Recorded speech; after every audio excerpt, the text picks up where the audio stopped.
Баршаңызға қайырлы күн. Бүгін біз электросушилкада осындай жемістерді кептіретін боламыз.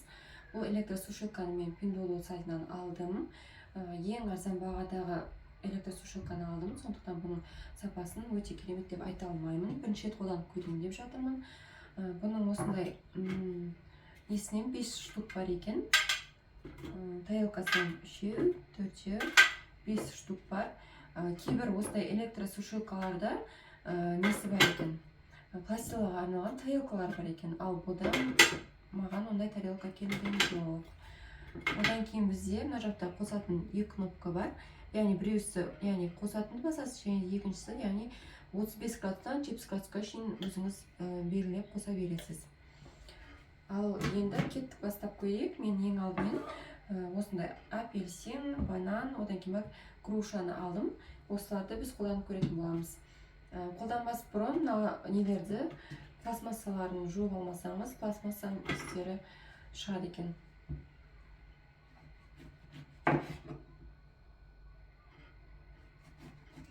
Кескен кезде 0,8-1 см аралықтарында кесіп көреміз. Апельсинді қыс кезінде шаймен ішкен кезде өте керемет дәм береді, және де хош иіс береді. Сол үшін проба ретінде мен жасап көрмекшімін. Егер де алда осы апельсиндердің шықса, онда көп қылып жасайтын боламын.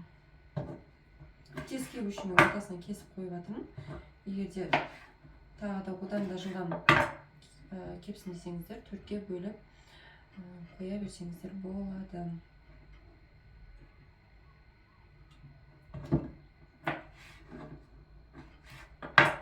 Pinduoduoдан заказ беретін болсаңыздар, өздеріңіздің Pinduoduoда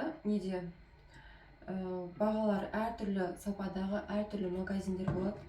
Соған қарап, өздеріңіз сапасын қарап, адамдардың жазған отзывтарын қарап алсаңыздар болады. Маған бұл менің затым 2 аптаның ішінде келді.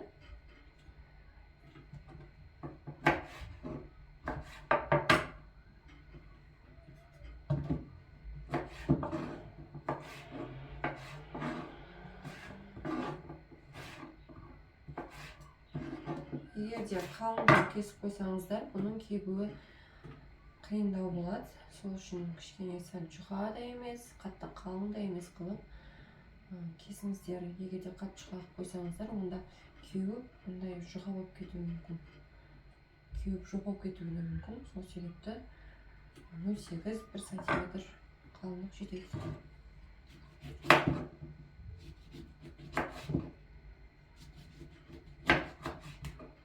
Егер де осы апельсиндер жақсы кепсе, онда ендігіде помидорларды және де басқа да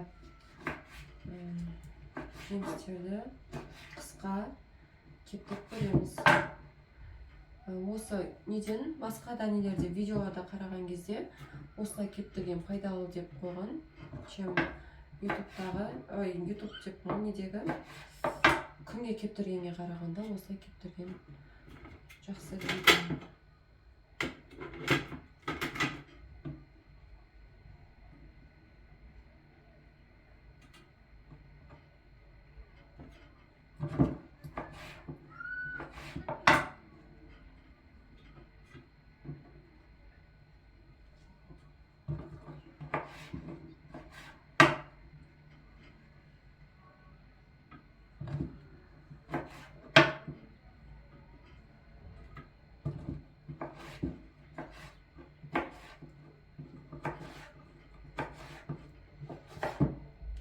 Негізі апельсиндердің бағасы қыста да, жазда да арзандамайды.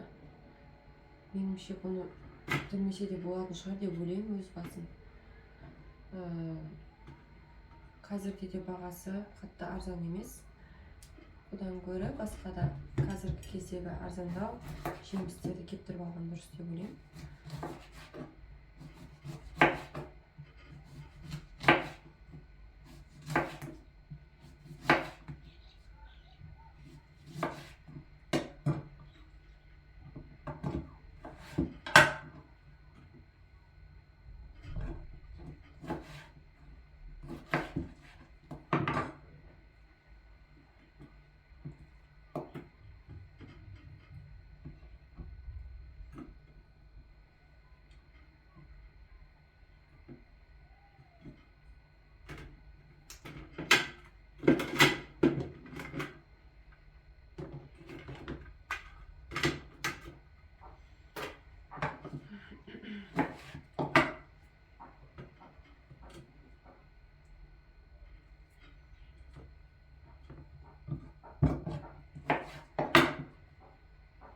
Қазір жаз мезгілінде қызанақтар және де алма,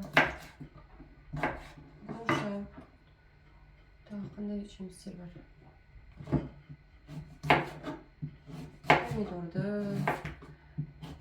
кептіріп алсаңыздар болады. Помидор кептіріп алған кезде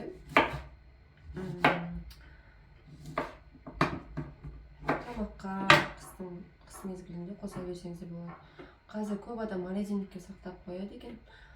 Бірақ мен кеше ютубтан көрдім, морозильникке сақтаған пайдасы чем кептіргенге қарағанда төмен дейді.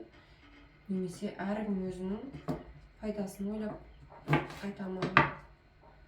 Әркімде отзыв әртүрлі. Менде морозильнигім кішкентай болғандықтан мұнша жемістер сыймайды. Сол себепті осы электросушилканы алып көрдім. Енді бананды көреміз. Бананды кептірген кезде де балдар жақсы жеп қояды негізі.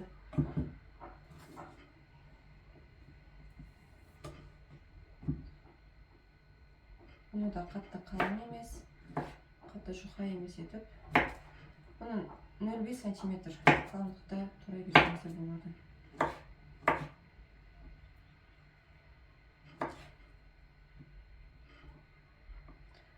Бананның кебуі басқа жемістерге қарағанда ұзақ уақыт алады, өйткені банан ол өте тығыз жеміс болғаннан кейін ұзақ уақыт алады. Егер де құрамында көп суы бар жеміс болса, онда оның кебуі де тез болады.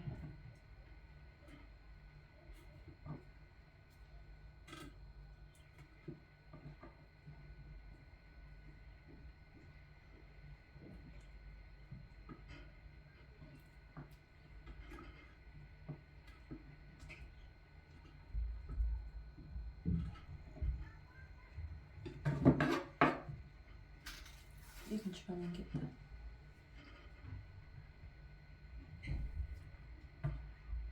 Мына электросушилканың диаметрі шамамен 25 сантиметрдей шықпады.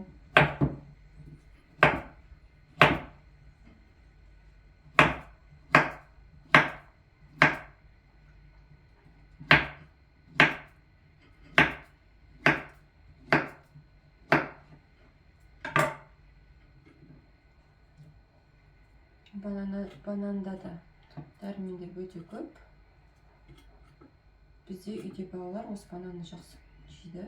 Сол себептен осы бананды кептіріп көрмекшімін.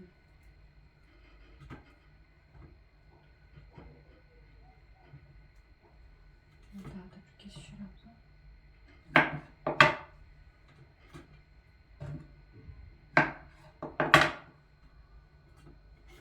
Міне бізде бәрін кесіп болдық.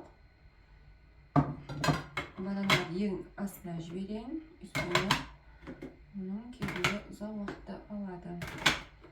Осылай жасап көреміз. Енді оның қанша уақытта кебетінін тексеріп көреміз. Қосатынды бастым. Бұны мен 55 градусқа қойып көремін. Енді қалған результатты кепкеннен кейін сіздерге қанша уақытта кепкенін айтатын боламын. Міне біздің кепкен жемістеріміз дайын болды. Ең алдында тұрған банан қақтар.